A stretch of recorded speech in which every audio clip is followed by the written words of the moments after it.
সাহারি খেয়ে সিয়াম থাকবেন, বরকত হবে। ইফতার তাড়াতাড়ি করবেন, একটু 1 মিনিট দেরি করলে এটা হবে ইহুদিদের নীতি। কাজেই সূর্য ডুবার যেটা সরকারি টাইম আছে, সূর্য অস্ত পেপার পত্রিকায়, তার চেয়ে 1/2 মিনিট 1 মিনিট আগে ইফতার করবেন। একটু দেরি হলে এটা হবে ইহুদিদের নীতি। জরুরিভাবে তারাবির সালাত আদায় করবেন। জামাতে তারাবির সালাত আদায় করেন যারা তাহাজ্জুদ পড়েন না। যারা তাহাজ্জুদ পড়েন তারা বাড়িতে পড়েন তারাবি, জামাতে যাওয়া লাগবে না। যারা তাহাজ্জুদ পড়াতে অভ্যাসী নন তারা জামাতে তারাবি পড়েন। মহিলারা মসজিদে গিয়ে জামাতে তারাবি পড়বে। যদি মহিলাদের এমামতিতে কোনো জায়গাতে তারাবি চলে তো হবে, কোনো সমস্যা নেই মহিলাদের এমামতিতে। ঈদের সালাত মহিলাদের এমামতিতে চলবে না, জুমার সালাত মহিলাদের এমামতিতে চলবে না, 5 ওয়াক্ত সালাত মহিলাদের এমামতিতে চলে, তারাবির সালাত মহিলাদের ইমামতিতে চলে, তাহাজ্জুদের সালাত মহিলাদের ইমামতিতে চলে। যেই মসজিদে মহিলাদের সালাতের জায়গা আছে সেখানে মহিলারা পুরুষের সাথে গিয়ে তারাবির সালাত আদায় করবে। জরুরি কথা যে স্ত্রী মিলনের কারণে আপনার ফরজ গোসল আছে, আজান হয়ে গেছে, কোনো সমস্যা নেই, খেয়ে নেন, পরে গোসল করিয়েন। সাহারি খান এই অবস্থাতে গোসল না করেই সাহারি খেয়ে নেন, তারপরে গোসল করে সালাত আদায় করেন, কোনো সমস্যা নেই। দিনে স্বপ্নদোষ হলে সিয়ামের ক্ষতি হবে না। রক্ত দিলে সিয়ামের ক্ষতি হবে না, রক্ত নিলে সিয়াম বাদ পড়ে যাবে। শ্বাসকষ্টের কারণে ইনহেলাল ব্যবহার করলে সিয়ামের ক্ষতি হবে না। যেই ইঞ্জেকশন খাদ্যমূলক সেটা নিলে রোজা ভেঙে যাবে, যে ইঞ্জেকশন খাদ্যমূলক নয় সেটা নিলে সিয়ামের ক্ষতি হবে না। তরকারি জিহ্বাতে চেখে দেখলে সিয়ামের ক্ষতি হবে না। জিহ্বার ওপরটা হলো একটা পদার্থ দেওয়া আছে, নিচে দেওয়া নাই। তরকারি নিচে ধরে দেখেন, এখানে ধরে দেখেন, বুঝতে পারবেন এটা টক না মিষ্টি না লবণ বেশি, দিয়ে দেখিয়েন। ওই যেই পদার্থটা উপরে দেওয়া আছে সেটা নিচে দেওয়া নেই। কানের বহু বচন আসেনি কোরআন মাজিদে, কারণ মাথা দিয়ে যদি জামাই ঘুমিয়ে থাকে তো শ্বশুরকে ওখানে যাবে? একটু দেখে তো উল্টা ফিরে আসে। এটা আমাদের দেশের স্বভাব, তাই না? তাই গতি নেই। তা আয়েশা রাদিয়াল্লাহু তাআলা আনহা বলেন, মুহাম্মদ সাল্লাল্লাহু আলাইহি সাল্লাম আমার স্বামী আমার উরু রানের উপরে মাথা দিয়ে ঘুমাচ্ছেন। আমার আব্বা আসলেন, ফাল্লাকাজানি লাকজাতান শাদীদা, খুব জোরে আমার শরীরের উপরে আঘাত করলেন, কয়েক কিল। তাতে মনে হলো আমার স্বামী আমার উরু রানের উপরে মাথা দিয়ে না ঘুমালে মায়ের কারণে দূরে সরে যেতাম, এত জোরে মারলেন। সবচেয়ে বড় মানুষে মারলেন, সবচেয়ে বড় মহিলাকে মারলেন, সবচেয়ে বড় মানুষের সামনে মারলেন, দিন দুপুরে মারলেন, খোলা মাঠে মারলেন, প্রায় 1400 মানুষের সামনে মারলেন, পূর্ণ যুবতী মেয়েকে মারলেন, বিবাহদারী মেয়েকে মারলেন, জামাইয়ের সামনে মারলেন, হাত দিয়ে মারলেন। সবচেয়ে বড় মানুষে মারলেন আবু বকর সিদ্দিক রাদিয়াল্লাহু তাআলা। আদম থেকে নিয়ে কিয়ামত পর্যন্ত নবী রাসূল ব্যতীত যত মানুষ এসেছে, যত মানুষ আসবে, সবার চেয়ে দামি আবু বকর সিদ্দিক রাদিয়াল্লাহু তাআলা। যাকে মারলেন ইলহনের আয়েশা, হাওয়া থেকে নিয়ে কিয়ামত পর্যন্ত যত মহিলা এসেছে, যত মহিলা আছে, যত মহিলা আসবে, সবার চেয়ে দামি। আর যার সামনে মারলেন ইনি তো আর বলবো কি, ইনি হলেন মোহাম্মদ সাল্লাল্লাহু আলাইহি ওয়াসাল্লাম। ইনি হলেন জামাই। জান্নাতের গেটে লেখা আছে সর্বপ্রথমে যিনি এই জান্নাতে প্রবেশ করবেন তিনি হলেন মোহাম্মদ সাল্লাল্লাহু আলাইহি ওয়াসাল্লাম। সবচেয়ে বড় মানুষে মারলেন, সবচেয়ে বড় মহিলাকে মারলেন, সবচেয়ে বড় মানুষের সামনে মারলেন, জামাইয়ের সামনে মারলেন, বিবাহদারী মেয়েকে মারলেন, পূর্ণ যুবতী মেয়েকে মারলেন, মেয়ের উরু রানের উপরে মাথা দিয়ে জামাই ঘুমিয়ে আছেন এই সময়ে মারলেন, খোলা মাঠে মারলেন, প্রায় 1400 মানুষের সামনে মারলেন, দিন দুপুরে মারলেন, হাত দিয়ে মারলেন। এত বড় বাপে এত বড় বেটিকে এত বড় মানুষের সামনে মেরে দিলেন। আর আপনার মেয়েটা ক্লাস 10-এ পড়ে, সারাদিন ঢং ঢং করে ঘুরে বেড়াচ্ছে, মাথার চুল ছোট করে, ভুরু চিকন করে, নখ বড় করে, নেইল পালিশ দিয়ে আপনি তাকে একটা ধমক দিতে পারেন না? আপনি আবার বাপ, আপনার মতো বাপ বেঁচে থাকার চেয়ে মরে যাওয়া ভালো। চিন্তা করিয়েন না, ইয়াতিমের লালন পালন জামিয়া সালাফিয়া করে 519 জন ইয়াতিম আছে। আপনি ইনশাআল্লাহ আপনার মেয়ের লালন পালন হবে, আপনার মতো বাপের প্রয়োজন নাই, এরকম বাপের প্রয়োজন নাই। কালকে যদি 519 জন ইয়াতিম আরো বেশি হয়ে যায়, জামিয়া সালাফিয়া বহন করবে ইনশাআল্লাহ, কোনো সমস্যা নেই। 5000-এর বেশি ছেলে মেয়ে আছে, 300 জন শিক্ষক শিক্ষিকা আছে দেশ বিদেশের, প্রতি মাসে প্রায় 40 লক্ষ টাকা বেতন লাগে।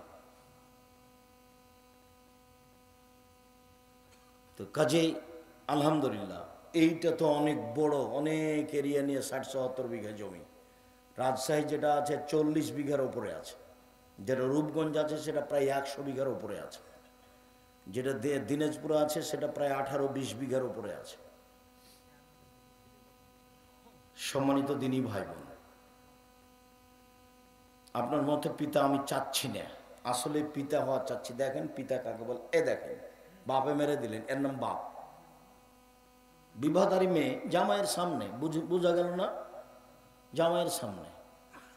তো মা দেখবেন, এই মেয়ে শোনো, এই খালেদা শোনো, দেখো মা দেখো, তোমার মাকে তুমি আজ থেকে সৎ মা বলিও, নাহলে খালা বলে ডাকিও, খালা, সহজ পথ। বলো, তুমি বলো তোমার নখটা বড় কেন, নেইল পালিশ কেন, কেন? এর জবাব কে দিবে? তোমার মা দিবে, আমি দেব নাকি? আমি দেব কেন? আমাকে তো আল্লাহ রাসূল দায়ী করেনি, তোমার মাকে করেছে। তোমার ভুরু তুলে চিকন করা আছে কেন, এর জবাব আমি দেব? আমি কেন দেব? তুমি তো চুলকে ওপরে বেঁধে, খোপা বেঁধে ধামাওয়ালিদের মতো হাঁটো। আরে ধামাওয়ালি মানে বাইদানিদের মতো। বাইদানি, চুল ওপরে বাঁকা করে একটা লম্বা লাঠি দিয়ে হাঁটো তুমি। তুমি যে বাইদানি হয়ে চলো, তো তোমার মা দেখে না? এটা তোমার মা না, তোমার খালা। আমার পরামর্শ থাকলো মা বলিও না, মার একটা দাম আছে, খালা বলি। খালা কেমন আছেন? আব্দুর রাজাক বিন ইউসুফ আজকে আমাদের সম্মেলনে এসে আপনাকে খালা বলে ডাকতে বলেছে। কেন? এই জন্য যে আমার নখ বড়, এই জন্য আমার নখে নেইল পালিশ, এই জন্য যে আমার ভুরু তুলে চিকন করা আছে, এই জন্য যে চুল আমি মাথার উপরে বেঁধে বাইদানি হয়ে চলি, এই জন্য যে আমার পরনে স্কিন পায়জামা আছে, এই জন্য যে আমার পরনে এরকম ফাঁকা পায়জামা আছে, আর একজন ঢুকবে। রিক্সায় উঠার সময় তার হাঁটু পর্যন্ত দেখা যায়। তা আমি নাকি, আমার নাকি মা নাই, সেই জন্য এরকম আব্দুর রাজাক সাহেব বলে গেছেন আপনি নাকি আমার সৎ মা, না হয় আপনি নাকি খালা। মা হলে নাকি এরকম হয় না। তো তাহলে মা দেখাই, এরকম যে হয় না তো মা দেখাই। জাবের রাদিয়াল্লাহু তাআলা আনহু বলেন যে আমরা একবার যুদ্ধতেই জেগেছিলাম, চলে এসেছি, মদিনায় ঢুকবো। তো আল্লাহ রাসূল বলছেন যে থামো থামো থামো থামো, রাতে এখানে থাকবো, সকালে বাড়ি যাব। তো আমি জাবের বললাম আল্লাহ রাসূল আমি তো নতুন বিবাহ করেছি, আমাকে বাড়ি যেতে অনুমতি দেন। তো আল্লাহ রাসূল আমাকে কিছু কথা বললেন। ও তুমি নতুন বিবাহ করেছো? তো কুমারী মেয়ে বিবাহ করেছো না তালাক প্রাপ্ত মেয়ে বিবাহ করেছো? আমি বললাম তালাক প্রাপ্ত মেয়ে বিবাহ করেছি। তো আল্লাহ রাসূল বললেন তুমি কুমারী মেয়ে কেন বিবাহ করলে না? তুমি তার সাথে খেলতেও, তোমার সাথে খেলতো, এগুলো কিছু বললেন। তখন আমি বললাম দেখেন আল্লাহর নবী, আমার আব্বা 9 জন মেয়ে রেখে শহীদ হয়ে গেছেন ওহুদের যুদ্ধে। আমার 9 জন বোন আছে, 9 জন বোন আছে। আক্রাহু আনাতা যাব্বাজা বিসলাহুন্না অফিরাতিন খারকা। আমার বোনদের সমবয়সের, কম বয়সের, কম বুদ্ধির মেয়েকে আমি বিবাহ করতে চাইনি 4টা কারণে। মা মানে 4টা। দেখেন আল্লাহর নবী, আমার আব্বা না ওহুদের যুদ্ধে শহীদ হয়েছেন 9 জন মেয়ে রেখে। আমার 9 জন বোন আছে। তো আমার বোনদের সমবয়সের মেয়েকে আমি বিবাহ করতে চাইনি, অপছন্দ করেছি 4টা কারণে। এক, লেতুয়াল্লেমা হন্না, যাতে করে আমার স্ত্রী আমার বোনদেরকে বিদ্যা শিখাতে পারে। মা মানে বিদ্যা। 2, বলে তুয়ার দেবা হন্না, আমার স্ত্রী যেন আমার বোনদেরকে শিষ্টাচার শিখাতে পারে। মা মানে শিষ্টাচার।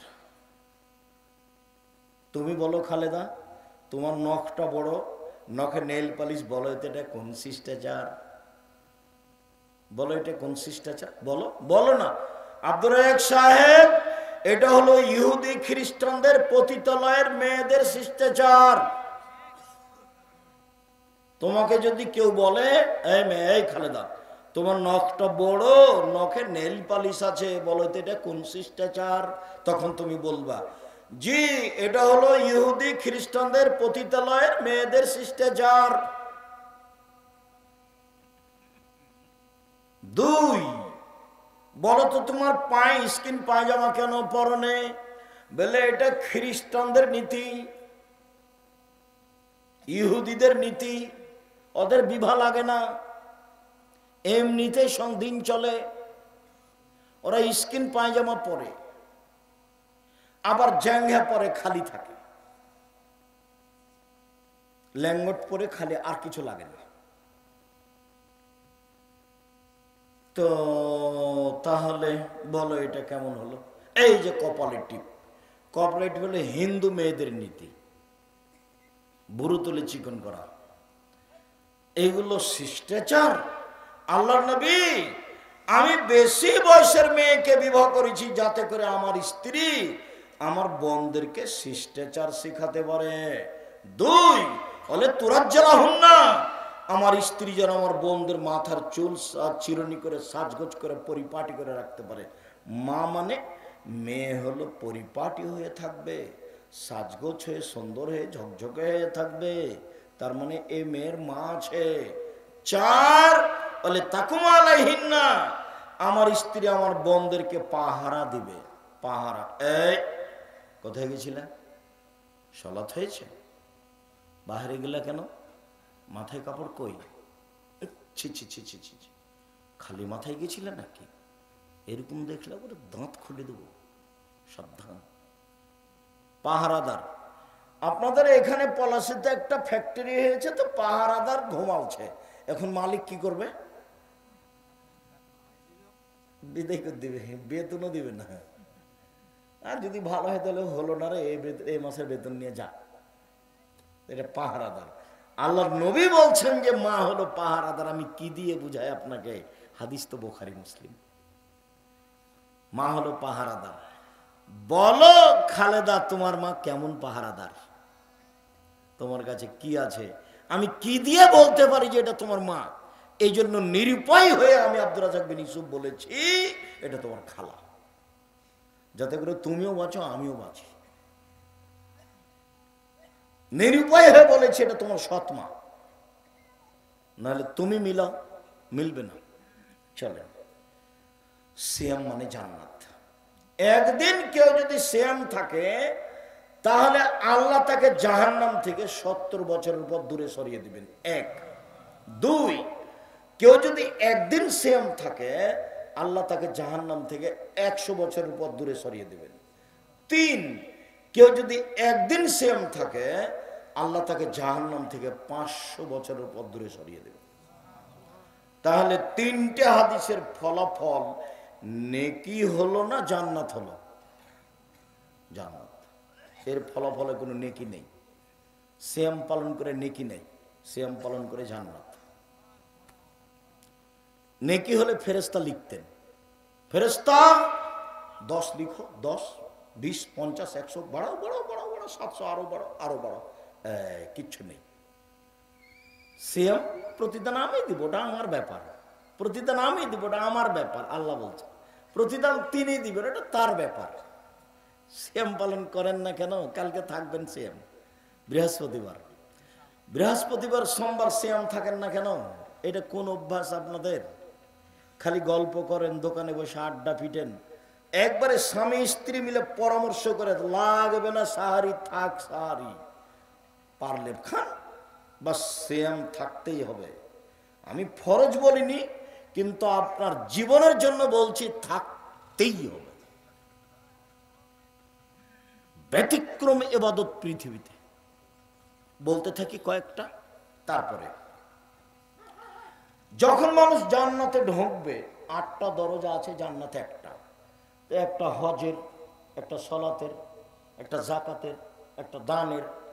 তো ফেরেশতারা ওই সময়তে ডাকবেন, আসেন আসেন যারা দান করেছেন এই দরজা দিয়ে আসেন, আসেন যারা সলাত আদায় করেছেন এই দরজা দিয়ে আসেন, আসেন যারা সিয়াম থেকেছেন এই দরজা দিয়ে আসেন, যারা হজ করেছেন।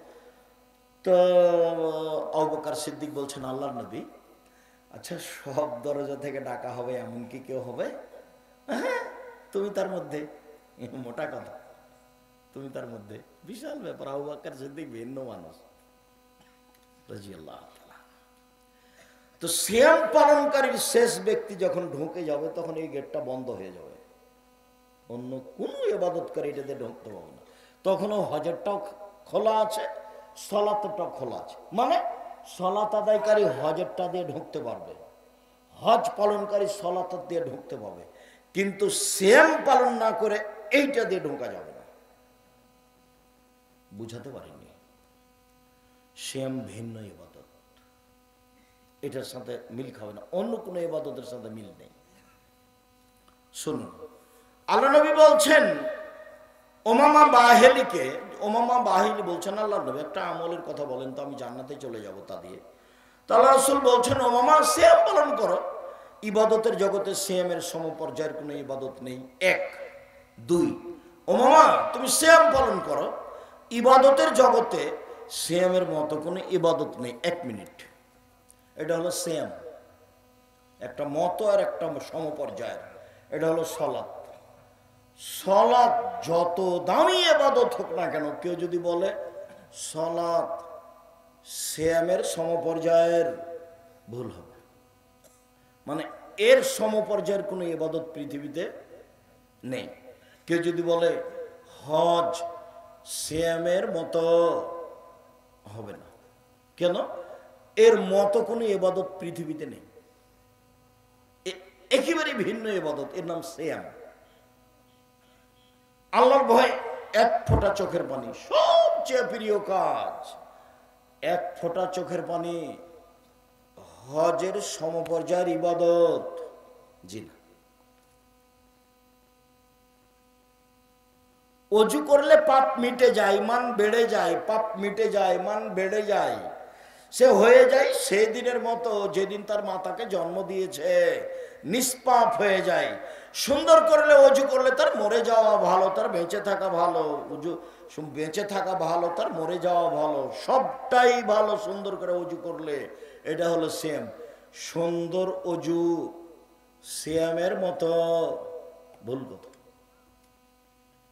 সুন্দর অজু সিয়ামের সমপর্যায়ের? জি না, সিয়াম ভিন্ন ইবাদত। বিচার মাঠে সিয়াম কথা বলবে, অবশ্য অন্য কয়েকটা ইবাদত কথা বলবে। 1, সিয়াম আপনার পক্ষে কথা বলবে বিচার মাঠে। 2, কোরআন, কোরআন তেলাওয়াত করলে কোরআন আপনার পক্ষে কথা বলবে বিচার মাঠে। 3, হজ যদি কবুল হয় তাহলে কালো পাথর হাজরে আসওয়াদ আপনার পক্ষে কথা বলবে। 4, আঙ্গুল, যে আঙ্গুলে তাসবিহ গণনা করেন, তাসবিহ দানা দিয়ে কখনো তাসবিহ গণনা করবেন না। 5, যদি আমানতদারি থাকে তাহলে পুলসিরাত পার হওয়ার সময় আমানতদারি একদিকে থাকবে, আর সদাচরণ ভাইয়ের সাথে বাপের সাথে যদি থাকে তাহলে এই সদাচরণ পুলসিরাতের আরেক দিকে থাকবে, এইভাবে থাকবে। এই ছেলে ঘুমিয়ে গেছো নাকি? এদিকে দেখো, এটা হলো আমানত, আর এটা হলো রাহিম সদাচরণ। ভাইয়ের সাথে গন্ডগোল করো নাকি? আমাদের গ্রামে না ভাইয়ের সাথে গন্ডগোল করে ঢেঁকি কেটে ভাগ করে নিয়েছে, ঢেঁকি কেটে ভাগ করে নিয়েছে। আর ঝগড়ার সময় বলছে থাম থাম, আমি তো এখন দিয়ার ছেড়ে বরেন্দ্র এলাকায় চলে যাব 13 পাড়ার দিকে, এমন লোকের কাছে আমার জমিটা দিয়ে যাব যে তোকে গুতাতে পারে, গুতাতে পারে। ভাই বলছে ভাইকে, এরা দল করতে গিয়ে আরো এরা নোংরা হয়ে গেছে। আমি বলিনি, কতদিন বলেছি, 2 বোন একসাথে জন্ম নিয়েছে, দেখতে সুন্দরী, নম্র ভদ্র, পড়াশোনা করেছে, মাস্টার ডিগ্রি পাস করেছে, একজন আর একজনকে ছেড়ে থাকতে পারে না। দেখা গেল একজনের বিবাহ হলো আওয়ামী লীগ লোকের সাথে, একজনের বিবাহ হলো বিএনপি লোকের সাথে। কয়েকদিন পরে তারা আপসে আর কথা বলে না। এটা কি হলো বলো? তুমি না দল করে দেখো আমাকে, তুমি কেমন ভালোবাসো আমি তোমাকে জানি না, খুব ভালোভাবে জানি। তোমার সাথে যখন আমি ছিলাম তখন আমি খুব মিঠাই ছিলাম, কয়েকদিন পরে দেখি আমি একবারে তিতার বেশি তিতা হয়ে গেছি। কি করলাম আমি? আমি তোমার জমি দখল করেছি? হ্যাঁ, আমি তোমার জমি দখল করেছি? আমি তোমার প্রতিবেশী? মাথায় গোবর আছে, সবটুকুই গোবর, হুঁশ বুদ্ধি নেই। আমি বলেছি যেটা সেটা মানবেন। 1 5 ওয়াক্ত সালাত, 2 হালাল রুজি, 3 কোরআন তেলাওয়াত, 4 আড্ডা পিঠা হারাম, বাস জান্নাত হবে ইনশাল্লাহ। এই ছেলে, 4টে জিনিস: 1 5 ওয়াক্ত সালাত, 2 হালাল রুজি, 3 কোরআন তেলাওয়াত, 4 আড্ডা পিঠা হারাম, দোকানে বসবে না, জান্নাত হবে ইনশাল্লাহ। দিন মজুরি করে খাবো, 500 টাকা ইনকাম করবে, সন্ধ্যায় শেষ হবে, জান্নাত হবে ইনশাল্লাহ। সম্মানিত দিনী ভাই বোন, বলছিলাম সিএমের ব্যাপারে রাসূল সাল্লাল্লাহু আলাইহি ওয়াসাল্লাম বলেন যে আল্লাহ তাআলা বলেন সিএম আমার ব্যাপার, প্রতিদান আমি দিব। সিএম ভিন্ন ধরনের ইবাদত। একটু নফল সিএম বলি। নফল সিএম এক শাবান মাসে 1 থেকে 15 দিন এক টানা। উল্লেখ্য যে মহিলা বৈঠকে চাঁপাইনবাবগঞ্জ, রাজশাহী, নওগাঁ, নাটোর এসব জেলাতে বলেছে বুবু 27শে রজবে রোজা রাখো বুবু, জান্নাত পাবা বুবু। মানে 27শে রজবের যদি আপনি রোজা থাকেন তাহলে খালি জাহান্নামে ঢুকতে বাকি আছেন, খালি মরলেই। কেন? ওটা বিদাত, আল্লাহ রাসূলকে অপমান করা হবে, আল্লাহ রাসূলকে অপমান করা হবে, বাঁচার কোনো পথ নেই। খুব খেয়াল করে থাকবেন সম্মানিত দিনী ভাই বোন। আমি ছেলেরা আছে এই এমনিতেই আমরা তো এখনো আপনাদের কাছে যেদিন কাজে মাঠে নামবো, অবশ্য ইট এসেছে, রড এসেছে, আসছে মনে হয়, বালু এসেছে, কাজ শুরু হয়ে গেছে, হয়তো বা বাস্তব শুরু হতে দেখা যাচ্ছে 2-1 দিন। তো সেদিন আপনাদেরকে বলবো সময়ের গতিতে। আজকে বৈঠকি দানে অংশগ্রহণ করবেন সবাই ইনশাআল্লাহ। আমি আপনাদের সাথে থাকছি যেটুকু সম্ভব। ছেলেরা আসলে মানে একজনও ফিরিয়ে দিবেন না, নিজের কাছে না থাকলে আরেকজনের কাছে 10 টাকা নেবেন, 10 টাকা হোক। আর 10 টাকা মানে 10 টাকাই দিতে হবে তা নেই, যাতে করে কিছু হয়, যাতে করে খরচটা আছে 200-500 যা সম্ভব হয়। ছেলেরা আসলে আর একদিকে আমার দিকে চেয়ে থাকবেন, ছেলেরা কেউ আসলে ওকে ফিরিয়ে দিবেন না। এদিকে দেখেন আল্লাহ রাসূল বলছেন আল ইয়াদুল উলিয়া খায়রুম মিন ইয়াদিস সুফলা, দেওয়া হাত ভালো নেওয়া হাতের চেয়ে। সব সময় কোনো দিন ফকিরকে ফিরাবেন না। বাড়ি থেকে বের হলে খুচরা টাকা নিয়ে বের হবেন, সাথে যদি 500 টাকা 1000 টাকা নোট থাকে তখন ফকির আসলে বলে মাফ করো, তাহলে মাফ করো, এরকম নয়। 5 টাকা 10 টাকা রাখবেন সব সময়, যাতে করে ফকির ফিরে যেতে না পারে। এই যে বৈঠকি দানে আপনাদের কাছে আসবে, যারা মঞ্চে আছি তারা সহ, যারা যেখানে আছি কর্মচারী সহ সব, 10 টাকা হোক, 500 টাকা হোক, 50 টাকা হোক, বৈঠকি দানে অংশগ্রহণ করলে এই চলো ভাই তোমরা অংশগ্রহণ করবে। তোমরা খালি চুপচাপ থাকো, তোমরা টাকা পয়সা ইনকাম করো কি করো না, খালি আমাকে বলে যে ওরা ইনকাম করে। কি যে করো আল্লাহ ভালো জানে, হতে পারে। আমি তো আর তোমাদের ফাংশন বুঝি না, তোমাদেরকে দেখি যে তোমরা আগ্রহ সহকারে বিভিন্ন জায়গায় যাও। বারাকাল্লাহ, জাযাকুমুল্লাহ খাইর, তাকাব্বাল আল্লাহ। তো সবাই অংশগ্রহণ করবো ইনশাআল্লাহ। তো চলেন, আমরা কোথায় আছি? এক শাবানের একটানা 15 দিন সিয়াম, 2 জুলহিজ্জার 1 থেকে 9 দিন একটানা সিয়াম, 3 শাওয়াল মাসে 6 দিন সিয়াম, 4 প্রতি মাসে 3 দিন সিয়াম, 5 মুহররমের 2 দিন সিয়াম, 6 আরাফার 1 দিন সিয়াম, 7 বৃহস্পতিবার সোমবার সিয়াম, 8 একদিন সিয়াম একদিন এমনি, একদিন সিয়াম একদিন এমনি, একদিন সিয়াম একদিন এমনি। জি, আমার দিকে দেখেন তো, কেউ বাকি থাকবেন না। 10 টাকা হোক, নিজের কাছে না থাকলে কারো কাছ থেকে নিয়ে দিবেন। যেই পরিমাণ দিবেন সেই পরিমাণ পূর্ণ হবে, যেই পরিমাণ দিবেন না সেই পরিমাণ ক্ষতি হবে। ও আল্লাহ রসুলের কথা, বুখারী মুসলিম। ক্ষতি হবেই, কাউকে বলা লাগবে না। কিভাবে হবে তো জানে, আল্লাহ জানে। সম্মানিত দিনী ভাই বোন, আবার আপনাকে আমি নফল সিয়াম দেখিয়ে তাড়াতাড়ি ফরজ সিয়াম দেখাবো। আর কয়েকটা ফতোয়া, দিনী বোনের একটু বসেন, কথা বুঝতে পারছেন কিনা? কুমিল্লার মতন নাকি খুলনার মতো 1-1 ঘন্টা যখন বক্তব্য হয়েছে, তখন মহিলারা বলছে কই বক্তব্য তো দিচ্ছে না, খালি কথা বলছে। তো চলো যাই, আজ মনে হয় বক্তব্য দিবে না। বক্তব্য মানে কণ্ঠস্বর, বক্তব্য মানে কি? কণ্ঠস্বরে বক্তব্য হতে হবে, তাহলে এটার নাম হলো বক্তব্য। আর যদি কথা বলে খুব রাগ করে, তো এটা হলো কথা, এটা বক্তব্য নয়। তোরা 1-1 ঘন্টা দেখলো যে কই কথা বলছে, খালি বক্তব্য তো দেয় না, তো চলো যায়, আজ মনে হয় বক্তব্য দিবে না। এরকম যেন হয় না, এটা কিন্তু রাজশাহী। যে এমনটা হয় না যেন এটা খুলনা নয়, এটা রাজশাহী। সম্মানিত দিনী বোন, দেখেন তো, সিয়াম থাকবে নফল সিয়াম।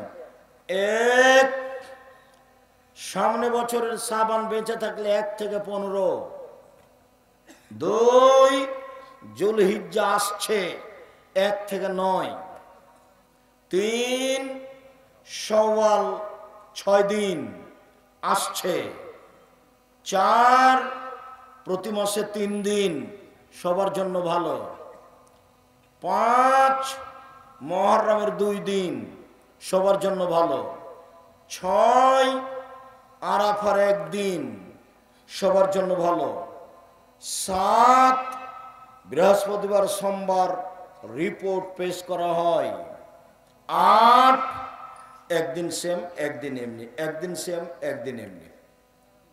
চলেন, রমজান মাস আসলে সব দরজা খুলে দেওয়া হয়, আকাশের জান্নাতের দরজা খুলে দেওয়া হয়, রহমতের দরজা খুলে দেওয়া হয়। 3টে, 1 আকাশের দরজা, 2 জান্নাতের দরজা, 3 রহমতের দরজা। মানে 24 ঘন্টা সমান, 24 ঘন্টা সমান 1 মিনিট। ঠিক দুপুর হলে আকাশের দরজা খুলে দেওয়া হয়। আল্লাহ রসুল ওই সময়তে তাড়াহুড়া করে 2 রাকাত 4 রাকাত সালাত আদায় করতেন, বলতেন এখন যা বলবো সেটা কবুল হয়ে যায়, যা বলবো সেটা কবুল হয়ে যাবে। ঠিক রাত 12টা পার হলেই সব দরজা খুলে দেওয়া হয়। তখন আল্লাহ রসুল বলছেন তাড়াহুড়া করে দোয়া করো, দোয়া করো, দোয়া করো, এই সময় দোয়া কবুল হবে। আকাশের দরজা খুলে দেওয়া হয়েছে। আল্লাহ রসুল বলছেন আজান দিলে আকাশের দরজা খুলে দেওয়া হয়। আজান দিলে কি করা হয়? আকাশের দরজা খুলে দেওয়া হয়। আল্লাহ রসুল বলেছেন এই সময় দোয়া করলে ফেরত দেওয়া হয় না, এই সময়ে দোয়া করলে ফেরত দেওয়া হয় না। এই চলাই থামো, কয়েক মিনিট ব্যস্ত হয়ে গেলে কেন? বসো। জি, কয়েক মিনিট বসেন, ব্যস্ত হলেন কেন? রমজান মাস মানে 24 ঘন্টা যখন যা বলবেন সেটা কবুল হবে।